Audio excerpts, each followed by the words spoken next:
So there is actually one more scenario for the kingdom marriage unions that I wanted to address, and it's very controversial, like in the end times church, and that is the one of in the case of divorce, sometime, or the case of abuse, or the case of death.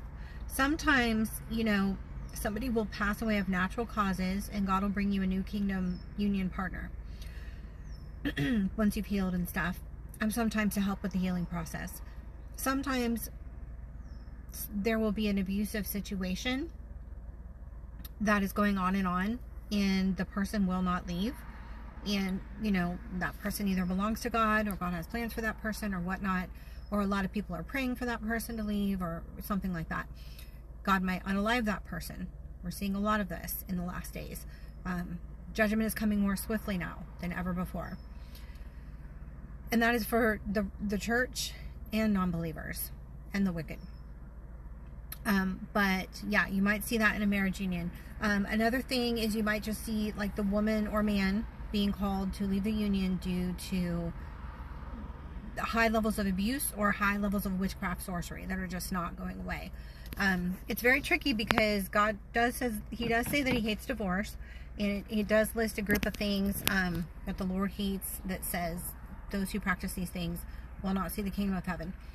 But I actually need to look up and see if divorce is in that list, but I know God hates divorce. But still, sometimes there is, I guess what I'm trying to say, a place where it happens, and Paul did, make a small margin of room for it in certain scenarios. Sorry, I've been talking literally all day. I lose my voice if I've been talking for hours on end. I don't have one of those kind of voices. I can talk all the time, but I've got to get these videos out. So another scenario might be one where a union came together, and they could even possibly be two Christians, but it was not a God-ordained union, because God says in his word, let no man separate what God has brought together. But if God didn't bring the union together, then it might have cause for separation later. And that's just because it's a hard enough battle when God does bring you together, because you're still coming in there with all your demons and all your generational curses and all your offenses and hurts and wounds from everybody else and your family, and you don't stand much of a chance of making it if you haven't done the work, and especially if you don't have the Lord. So there is that situation sometimes where the union will end because it was not God ordained, and God will bring a new person to that person so that they can have a kingdom union that is ordained by God.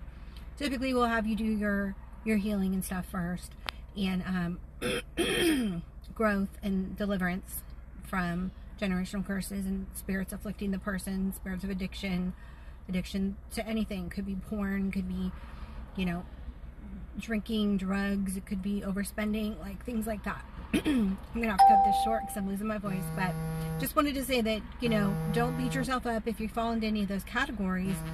The Lord can still bring you a kingdom marriage union, and he might still have that special someone for you. So pray and ask him, do your healing, do your deliverance, and you might just have that to look forward to. Doesn't have to be the end of it if the first marriage didn't work out. God bless.